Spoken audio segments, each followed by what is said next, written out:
Hello, we're at the Tennessee bunker in the backyard. It's a gorgeous day. Friends of mine are probably wondering, why is Rodney smoking a pipe? Well, that's what today's nuggets are about. I have been teaching myself how to smoke a pipe because of a very special pipe that has come into my possession. And the story of that pipe is what we'll talk about for a few minutes today. So, Shannon's grandfather, my wife's grandfather, was Ray Lambert. And Ray Lambert was indeed an actual hero in every way.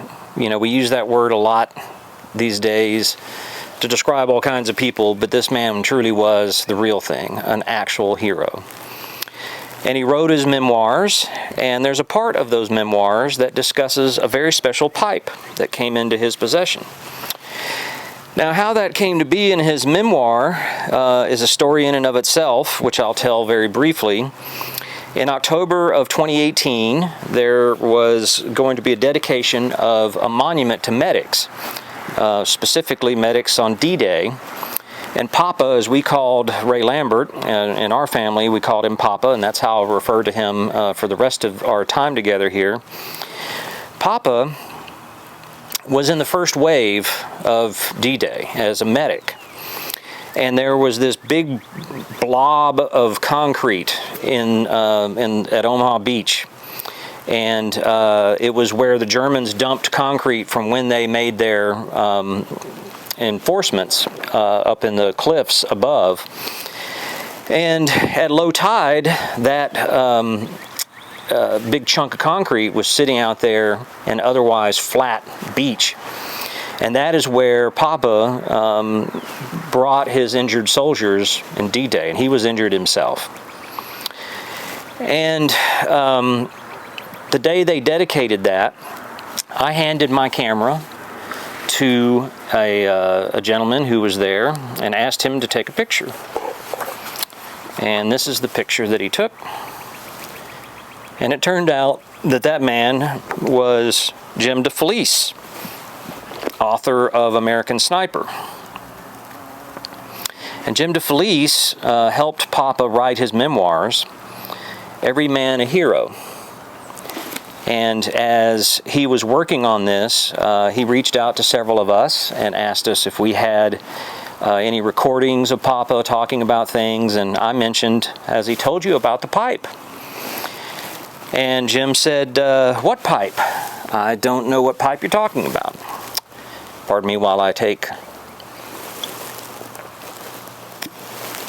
a sip of real sugar Dr. Pepper, as it was intended to be.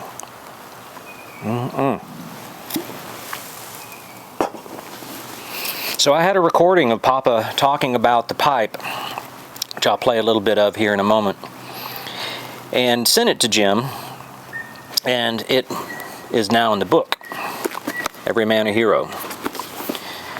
And I'm going to read a section of that describes this pipe. We were slowly getting control of the skies thanks to the airfields we'd captured back west, but the Germans were still very active, attacking with a variety of planes. They were also sending reconnaissance aircraft over regularly to see where we were, helping them aim their artillery and ground attacks. Now this is the Africa campaign, and Papa was in the Big Red 1. One afternoon in the valley, we heard the angry rasp of an aircraft sprinting over our aid station and the surrounding olive grove. I looked up in time to see a twin-engine P-38 Lightning swoop into a dive. The Army Air Corps P-38s were awesome fighters, nimble and fast, and rightly feared by the Germans, who called them fork-tailed devils because of their unique boomtails. In capable hands, the American fighters or pursuit planes were more than a match for anything the Germans had in Africa. In this case, the Lightning had an extreme advantage. Its prey was a light German observation plane we called a Stork. I'll skip ahead a little bit. The Stork's pilot knew he was flying for his life. He dove low, wheels nearly scraping the top of the olive trees. The Lightning followed, but couldn't quite get low enough to line up and fire.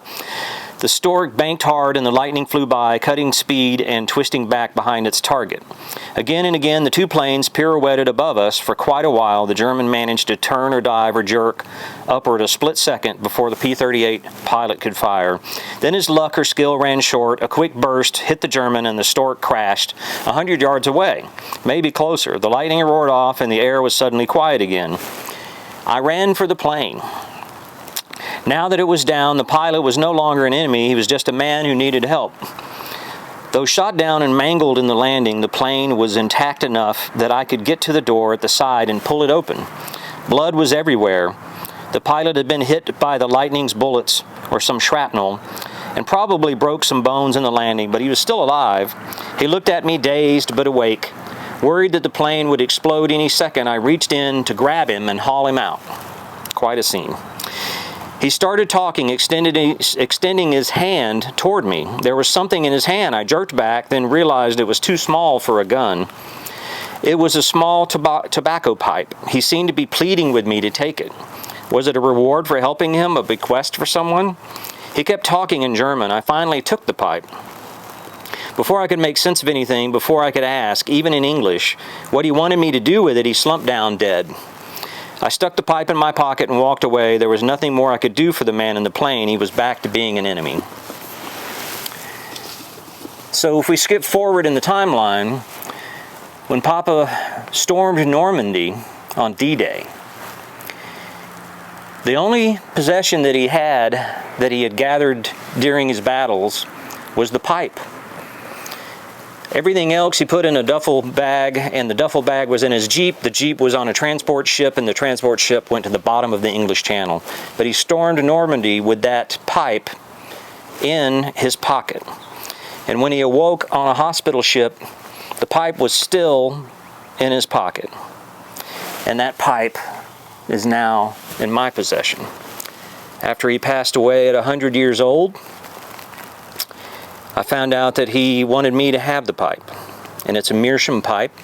Meerschaum, as it's been smoked, it turns color. This one has obviously been smoked a great deal.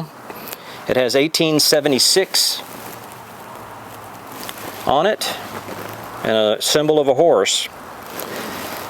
So if you think about what this pipe has been through, it survived a downing of an airplane in Africa. Papa had it with him when he went to Italy and fought there. And then he stormed Normandy with this pipe, and now it's in my possession. He said he smoked it a couple of times, and I thought I would like to smoke it and just commune with these people from history. And then I learned that pipe smoking is in and of itself an art, and if you get meerschaum too hot, it'll crack, and I didn't want to be the one, after all of these years, from 1876 to now, and everything that this pipe has been through, be the one who cracked the pipe. So I decided to learn how to smoke a pipe properly, which is why I have that meerschaum pipe. And at some point in the future, I hope to smoke this pipe, commune with Papa, commune with that German soldier, and who knows how many people before him. It's a very special pipe indeed.